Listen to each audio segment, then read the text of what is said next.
Welcome to this week's edition of Freedom and Prosperity Radio, the weekly radio news magazine that we put together here at the Virginia Institute for Public Policy. My name is Joe Thomas, and you can find out more about our whole organization. We are what I like to refer to as a do tank.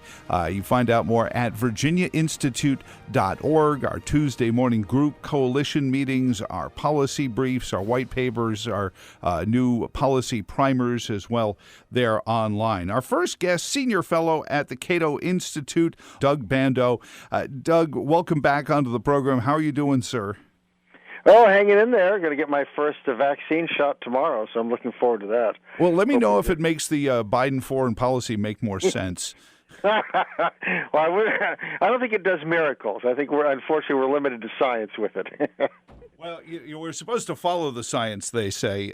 So let's begin with China, the 800-pound panda bear in the room, because it seems like we've forgotten North Korea as well as North Carolina and Iran, but China has dominated. What do you make of the whole Alaska summit and what happened there? Was this? I have Democratic friends saying, "Oh no, this is like Ali and Frazier. He's softening him up, and like I don't know, some sort of rope-a-dope international foreign policy." But what do you make out of what happened in Alaska? Well, my presumption is that to some degree, it was street theater for both sides. That is, it allows both sides to say, "See, we are tough." I mean, what we've seen online, at least, is that the Chinese government, got its nationalists all happy who thought that it was busy defending them. I presume that the administration thought to some degree it was doing the same thing. Obviously, not much was kind of achieved in practice. Mm-hmm. I think it very much was an opening round where not so much of landing real blows, but trying to convince both sides that their supporters that they're doing the right thing. Well, given how much economically we're tied together, is there a danger that we're going to see more problems on our retail shelves if this continues? And can we, at some point, have a point about the human rights violations that occur not just in the Uyghur camps, but in Hong Kong and in Taiwan? Or are we just sort of the yesterday's news, trying to still have a say on the world stage? Look, I'd say that what we've got here, there are kind of three different baskets. Of issues. Number one, we're going to have a say. Look, the U.S. is going to be the richest country on earth for a long time. We're going to have the biggest military for a long time. So the notion that China is about to push us aside, I think, is a major mistake. The issue here ultimately is, will China be dominant in its own region? In a sense, China wants the Monroe Doctrine. To me, that ultimately is the security issue we have to deal with. China's not going to attack us. But China, what I tell people is flip the board around. Imagine if Chinese ships were steaming up the East Coast, Chinese ships were in the Caribbean, China was telling us what to do about Cuba, China was having debates in Beijing about whether war with America would be necessary. What would Americans be doing? We'd be pretty nervous. We'd be saying, let's build some ships, let's build missiles and stuff. That's kind of the world we're in. They're not going to be attacking us. The economic issues are very important, and I think it looks like this administration isn't prepared in the short term to take the tariffs off, which I think is unfortunate. We've had a lot of American businesses suffer for that. Ultimately, the tariffs punished America more than the Chinese. You have the basket of human rights, which is very serious stuff. Mm-hmm. The reality is it's very hard for us to change anything. Again, this is raw nationalism. If you're an authoritarian government, your mode of governance is repression. So, the idea that the Chinese are going to, Xi Jinping is going to change policy because we tell him to, or because, we put sanctions on some party officials or something, that's just not going to happen. It's a tragedy. Hong Kong was a very vibrant place. Politically, it's like the mainland today. What's going on in Xinjiang, is extraordinarily, just really incredibly awful. It's not the murder camps of the Nazis, but, where they're loading people into camps, they're trying to transform them, they're trying to kill the Uyghur culture. I mean, there's a lot of religious persecution. It's widespread. It's gotten much tougher under President Xi. A lot of bad stuff going there. We just have to realize the limits of our ability. Unless we're going to, invade them, ultimately it's very hard to get them to change policy. And they're not the only ones. I mean, we see that around the world. Mm-hmm. Then there's the security side. And my argument on the security side is that should be primarily a problem for our friends and our allies. Japan spends 1% of GDP on the military, and they want us to defend their islands. And my reaction is, excuse me, we're busy. We have a lot of other things on our plate. If you're worried about fighting over a half dozen barren pieces of rock, well, you guys need to do more. I mean, as opposed to kind of offloading it to us. And I think that really is where our conversation needs to be. China's doing what comes naturally. It says now we're expanding. We want kind of authority in our region. We have to help our friends be the ones to push back. Doug Bandow is on with us from the Cato Institute, specialist in foreign policy and civil liberties. And, why would China be the first thing we talk about there with that? When we watch the Belt and Road continue to develop, yet, there are little stories coming out of Africa where countries are saying, hold it, what exactly did we get out of this?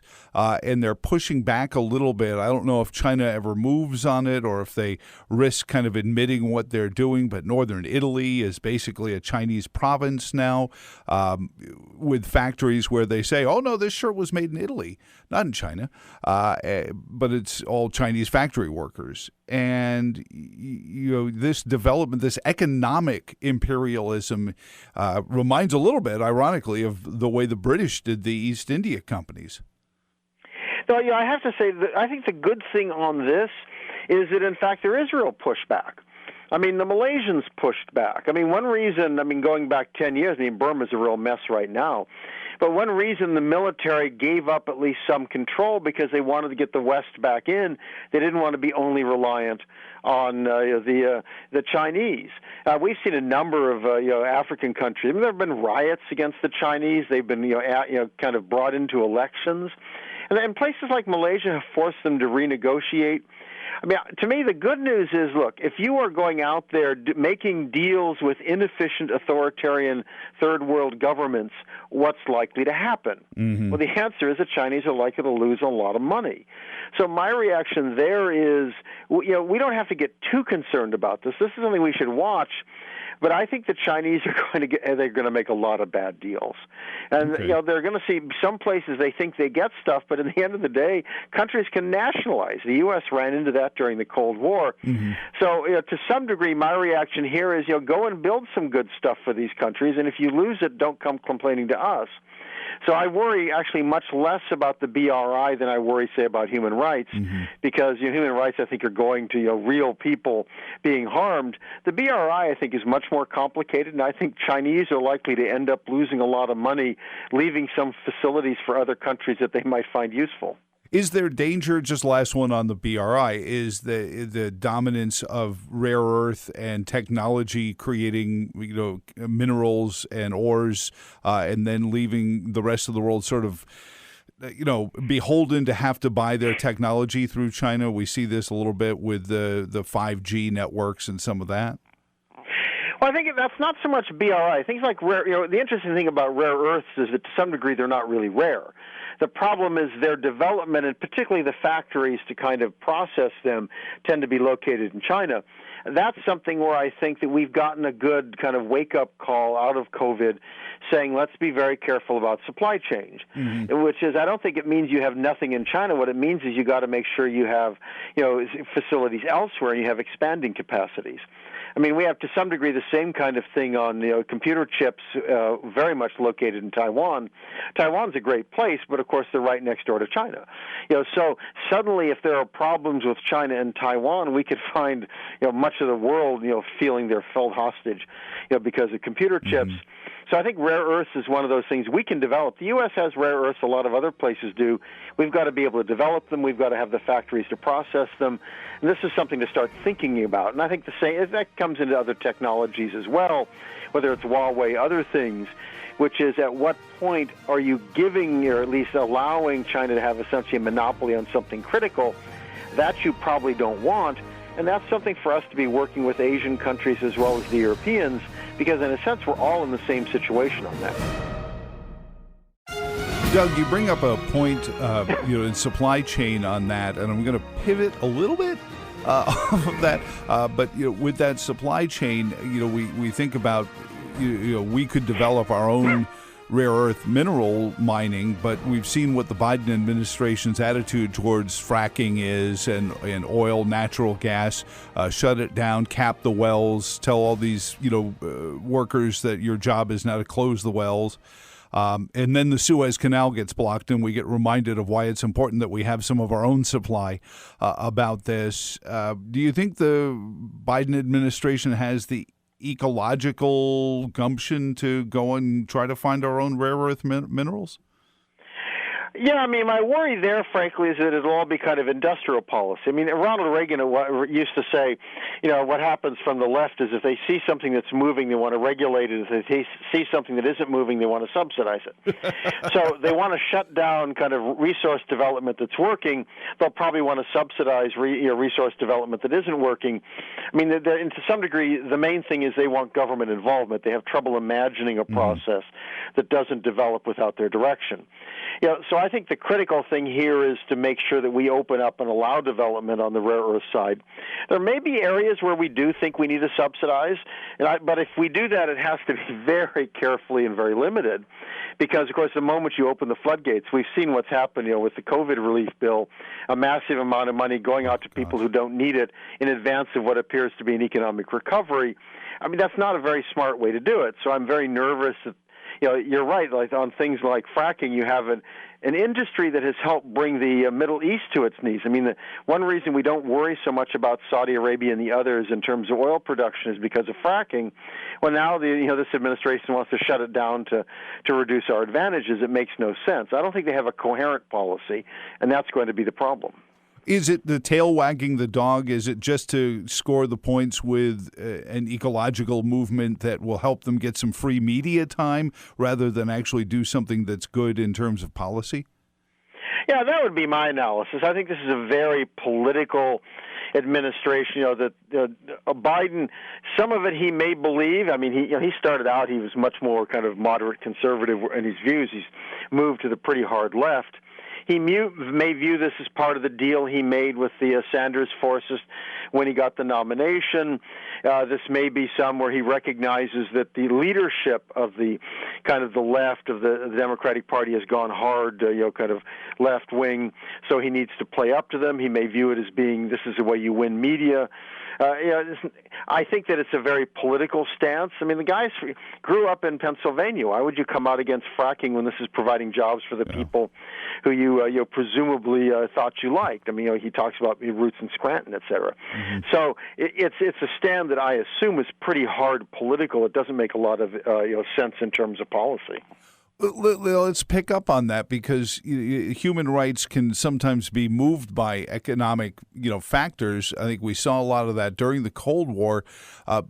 Given their position, given the Biden administration's position on a lot of these economic forces that had put us into a place where even Iran and North Korea were paying attention to us again, rather than just threatening us arbitrarily for whatever, is abdicating that for the political gain of it, more enormously dangerous than we would just naturally believe? Well, I think what we have to realize is that to the extent we worry about China, this is not anything like the Soviet Union. I mean, on the good side, it doesn't have a globe-spanning military and kind of global and ideological designs. On the downside, it's hugely important economically. The current economy is comparable to that of the U.S. It depends on what indicator you use, but there are some indicators have us ahead, some would have them ahead. I mean, we're still richer. I mean, they have more than 3 times as many people, have 4 times as many people, more or less. So obviously, even if you have an equal economy, we're all 4 times wealthier. But still, their presence around the world, in like 3/4 of the countries, they have greater trade with those countries than we do. I mean, again, you look at the BRI, you look especially at Asia, Southeast Asia, South Korea. This is a military dependent of ours. They trade more with China than they trade with the U.S. and Japan combined. So we need to be doing well economically. And look, around the world, the U.S. doesn't look very good coming out of the pandemic. There's a whole bunch of stuff. where you have people, kind of global leadership, people are looking at us saying, are you guys up to it? We need to get that right, and a lot of that is economic, so we need development. And if we want to work with other countries on supply chain issues, we need to do it well. We need to show them we're competent. We need to show them we have good ideas. We want to be a hospitable place for our own factories, that kind of a thing. Mm-hmm. So we need to get that stuff right, and that's going to take a lot of leadership at home, and unfortunately, I'm not convinced that these folks have the right viewpoint for that. Doug Bandow, Senior Fellow at the Cato Institute. What about history as a guidepost? I've talked to economic historians, and there's a subset of a group, isn't it? But they talk about the end of World War II and the Marshall Plan and the countries that didn't partake in the Marshall Plan versus the countries that did, and some of what happened to the United States, and was it Roosevelt and the New Deal, or was it just the end of World War II? That saved, brought the American economy out of the Great Depression.